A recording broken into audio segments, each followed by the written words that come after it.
J'ai une amie qui m'a écrit la nuit passée. Cette nuit, je ne dors pas.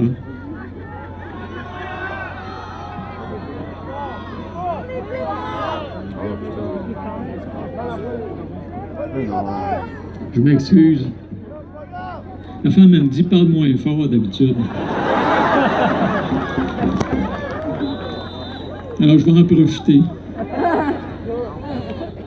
Merci à tout le monde d'être ici. Vraiment, très profondément.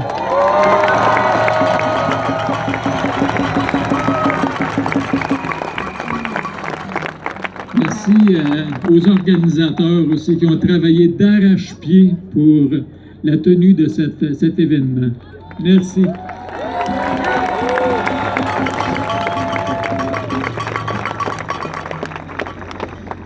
Il y a eu beaucoup de paroles dites, beaucoup plus sages que ce que je peux avancer en avant. Alors, je vais vous inviter peut-être à fermer les yeux, tout le monde, faire un 30 secondes de silence. Rentrer en contact avec le souffle.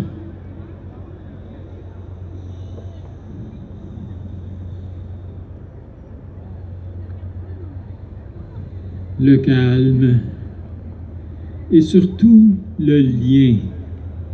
La connexion avec ce qui rentre dedans, la connexion avec les autres, tous ceux qui nous entourent, ce qui nous unit, le goût de vivre, de se rencontrer dans la confiance. On peut ouvrir les yeux maintenant.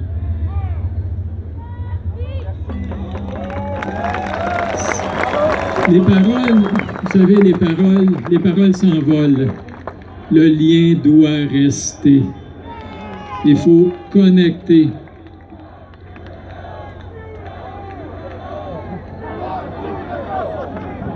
La police doit être là.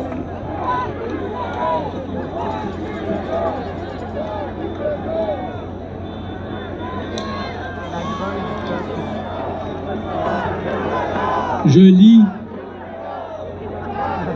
lis et j'observe actuellement la montée de l'intolérance. Un langage de mépris par ceux dont la pensée s'éloigne un petit peu du narratif.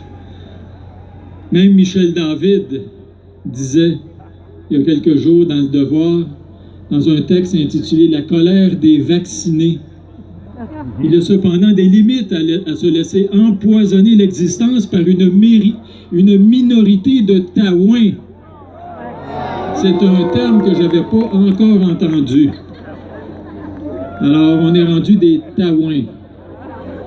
Alors, après avoir été des covidios, des édentés, des complotistes, toutes des façons d'embouteiller et d'amener les gens dans un mutisme, ne rien exprimer qui pourrait aller à l'encontre des directives de la santé publique, la sacro-sainte santé publique. Je constate, comme tout le monde, l'abus d'utilisation de la pouvoir de tous ces alarmistes qui s'ingénient à générer de la peur là où on devrait générer du calme, de la tranquillité, de la confiance, de la clarté, de la clairvoyance. Et qui sèment la peur pour mieux gérer, dicter, sanctionner, imposer la vaccination comme solution unique. Il n'y a jamais qu'une seule solution à aucun problème. Il peut faire partie de la solution, je le concède, mais il y a d'autres solutions, y compris l'immunité naturelle.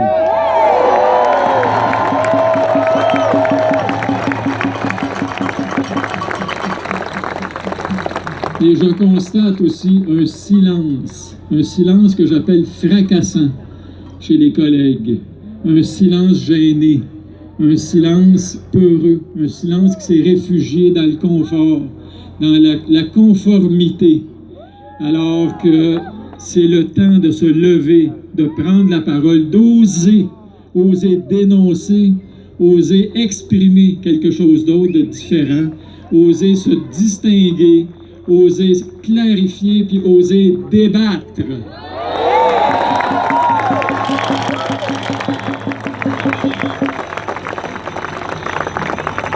Alors, le 1er septembre, notre monde risque de changer à tout jamais. C'est la journée où le code QR est supposé d'être implanté. Est-ce que c'est vrai ce que je dis là?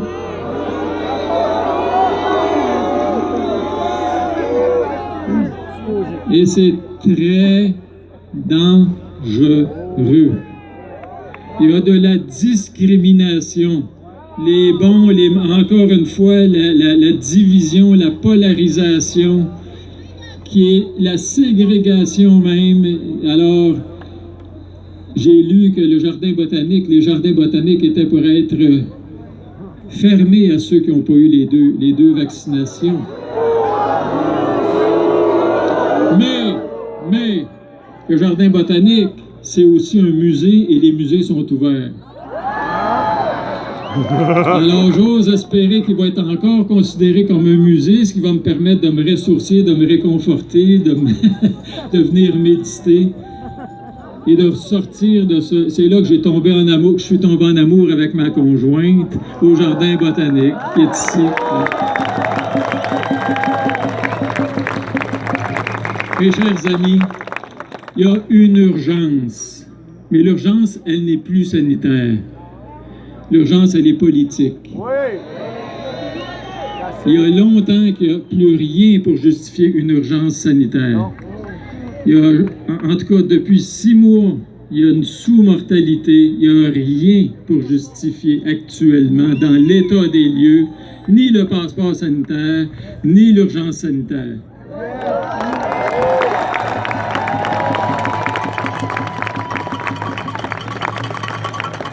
Il y a une urgence à se calmer, à s'arrêter, à discuter, à douter, à écouter, à débattre en profondeur. Il me dit que c'est la fin du discours, ça fait que j'avais 18 pages. Je vais au moins répéter un tout petit peu du serment d'Hippocrate. Pas d'hypocrite, d'Hippocrate. Non. Je respecterai, et c'est ce que je dis à mes collègues, je respecterai toutes les personnes, leur autonomie et leur volonté sans aucune discrimination selon leur état ou leur conviction. J'interviendrai pour les protéger si elles sont affaiblies, vulnérables ou menacées dans leur intégrité ou leur dignité. Même sous la contrainte, je ne ferai pas usage de mes connaissances contre les lois de l'humanité.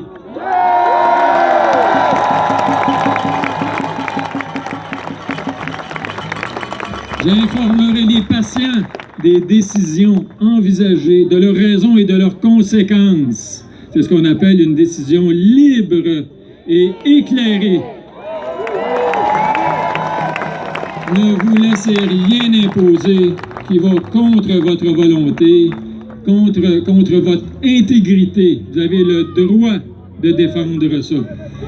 Alors, je ne tromperai jamais leur confiance et n'exploiterai jamais le pouvoir hérité des circonstances pour forcer les consciences.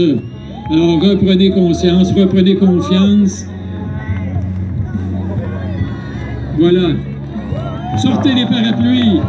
Merci.